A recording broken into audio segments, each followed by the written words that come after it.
Alright guys, just want to show you a quick video on how I'm installing these seats. As you can tell, I already have the driver's side in. Pretty good. Been using it for a couple days. Seatbelt lines up perfectly. So yeah, I'll show that one right now, but I'm just want to show you how I'm mounting these. So on this one, I kind of lucked out. One of these holes corresponded to that. All I did was make it a little wider so it can fit. So you can see that. I also didn't want to go to the very front one, and I'll show you why. The reason being is I need to weld this plate onto the frame here. So that's just bolted in place. It's one of these.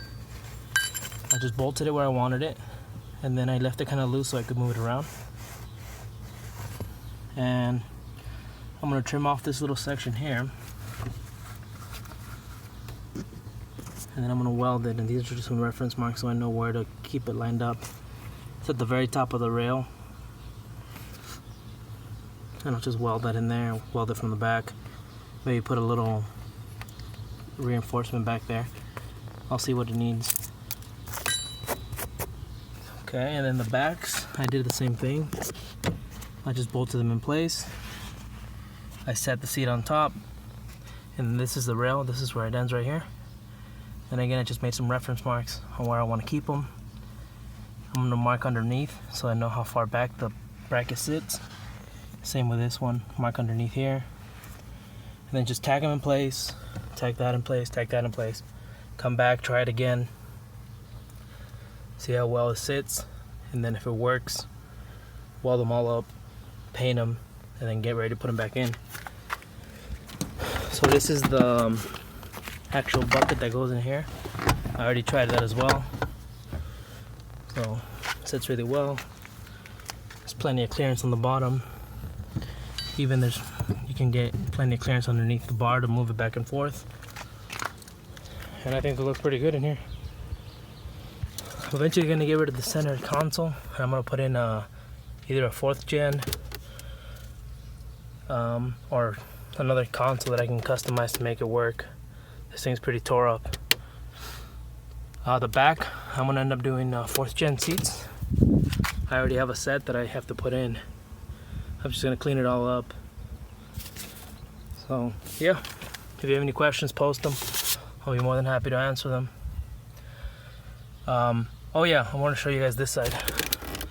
So this side is already welded. The only problem that I would see with this one is that I made it for my height. Pretty average height. But if you're taller, let's say you're 6 feet or something, then you might have a problem in this seat, because that's already almost as far back as it'll go. It'll go back a couple more inches. But yeah, if you're really tall, this might not work, or you'd have to just change the brackets to fit you. But it fits pretty well. There's a big gap over there, so that bar looks like it's hitting, but it's not. There's like a 2-inch gap between the seat and that. I really like how the seat belt fits right in the nook. I like that. Yeah, so yeah. It's really dirty, but I'll, once I do it, give it a good clean, and I'll post another video, show you guys how they both look in here. But I just wanted to show you how I was doing this, so that you guys can, use it as a reference if you guys get Rx8 seats or any other kind of seat. Again, I just bent these out of flat stock, used my vise, just gave them the angle that I thought they would use. The 2 back ones worked really well. The front one I had to go down a little bit because it was too much of an angle and it was going over the rail. And the front, I didn't even use one here, so I have an extra one now.